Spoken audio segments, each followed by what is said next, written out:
Breaking news! The Denver Broncos are in prime position to make a serious push for the Super Bowl next season. Last year, they were one of the youngest teams to make the playoffs, and that young core is only going to get stronger, more experienced, and more comfortable in Sean Payton's system. But we have a problem ahead of us, and we want to know how Sean Payton is going to solve it. I'll tell you all about it. But first, make sure you've already hit the like button if you're a true Denver Broncos fan, and believe our team will come back stronger for the new season. While I'm at it, I want to ask you a question. Do you think Bolton should stay with the Broncos or should he be traded? Leave your opinion here. I'm saying this because I've heard some rumors behind the scenes, and I don't like the information at all. I hope Bolton stays with us. Now, let's get right to the point. And here's the problem. Payton has $50 million in cap space to reshape this team into a true contender. Whether it's bolstering the offense or the defense, the Broncos have the money and the vision from the front office to make game-changing moves this offseason. Now, the national media is finally catching up to what Broncos fans already know. This team is on the rise. A recent ESPN article highlighting the top teams for Super Bowl 60 highlighted Denver as a prime candidate to take the next step. The reasoning? They've already exceeded expectations, have a solid foundation, and are flush with resources to improve even further. The only logical leap from breakout is straight to championship contention,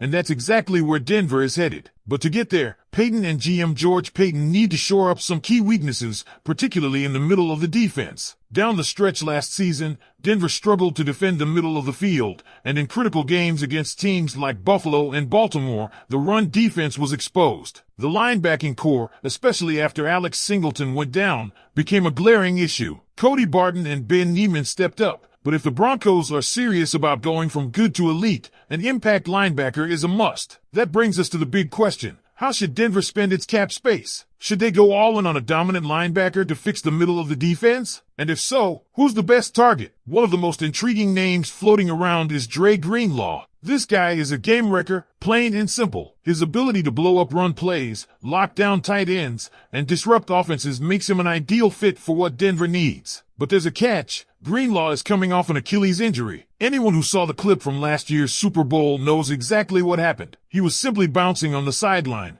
getting ready to re-enter the game, and suddenly, boom, Achilles gone. Brutal. At 28 years old, Greenlaw isn't necessarily old, but pairing his injury history with his age raises some concerns. That could work in Denver's favor, though, because it might drive his price down. If the Broncos could get him at a discount compared to other top linebackers, it might be a gamble worth taking. The upside? Greenlaw, when healthy, is an absolute force in the run game and has the coverage skills Denver desperately needs. The risk? A post-Achilles injury linebacker might never be the same. Another name getting a lot of buzz is Zack Baun. If that name sounds familiar, it should. He's a Sean Payton draft pick from his Saints days, and he recently gave Payton a ton of credit for helping shape his career. Baun is an athletic, versatile linebacker who can drop into coverage and disrupt plays. If you watched his performance in the Super Bowl, you saw his insane interception against Patrick Mahomes, one of the biggest moments of the game. That play alone showed exactly what makes him so valuable, his instincts, speed, and ability to make game-changing plays in coverage. Baun would bring a combination of zone coverage skills and run-stopping ability that fits what Denver needs. And here's the interesting part. Since Payton already knows him and trusts him, there's a natural connection that could make this move even more likely. Of course, a big factor will be cost. Baun is expected to be one of the more expensive free agent linebackers available,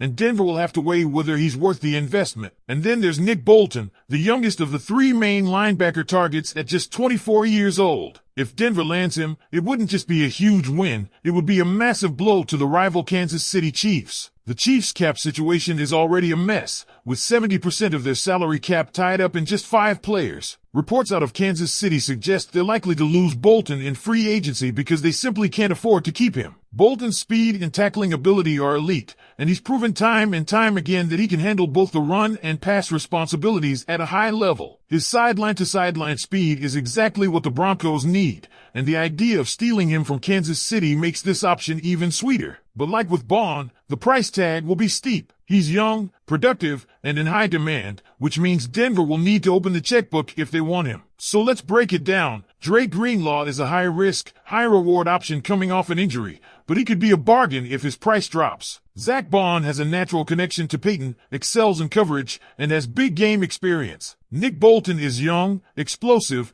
and taking him from the Chiefs would be a double win, but he'll likely command a massive contract. But maybe Denver doesn't even need to go after a free agent at all. There are some in-house options that could emerge instead. Alex Singleton, if healthy, is already a solid piece of the defense. Pairing him with someone like Cody Barton again is one route, though it wouldn't be a major upgrade. Another option is Drew Sanders, but after coming off his own Achilles injury, it's tough to say if he's ready to take on a full-time role inside. The dark horse candidate? Lavelle Bailey. Bailey, an undrafted linebacker out of college, was personally recruited by Sean Payton himself twice. That's right, Payton didn't just call him once during the draft process, he called him twice, a sign that he saw real potential in him. Bailey proved Payton right with some big-time plays in preseason, including a pick-six that electrified the Broncos' sideline. Could he be the under-the-radar answer to Denver's linebacker needs? It's possible. And then there's the wild-card scenario. Instead of spending big on a linebacker, Denver could use the $50 million elsewhere, like making a move for a top-tier wide receiver. Players like T. Higgins or Deebo Samuel could be available, and if Denver decides to focus on offense, it could mean relying on in-house options at linebacker. So now it's over to you, Broncos country. Which move would you make? Would you go all in on Nick Bolton? Take a calculated risk on Dre Greenlaw? Bring in Zach Bond? Or do you trust the current roster and use that cap space on offense instead? Drop your thoughts in the comments and let's hear it. Who do you want wearing orange and blue next season? The future of the Denver Broncos is about to be defined by Sean Payton and George Payton. The decision on how to use their $50 million budget could determine whether the team becomes a defensive powerhouse or an offensive juggernaut capable of outscoring any opponent. No matter which path they choose, the impact will be felt throughout the entire season. If the priority is strengthening the defense, investing in an elite linebacker like Nick Bolton, Dre Greenlaw, or Zach Bond could cement Denver as a top 5 defensive unit in the NFL. These players would bring much-needed stability to the middle of the field,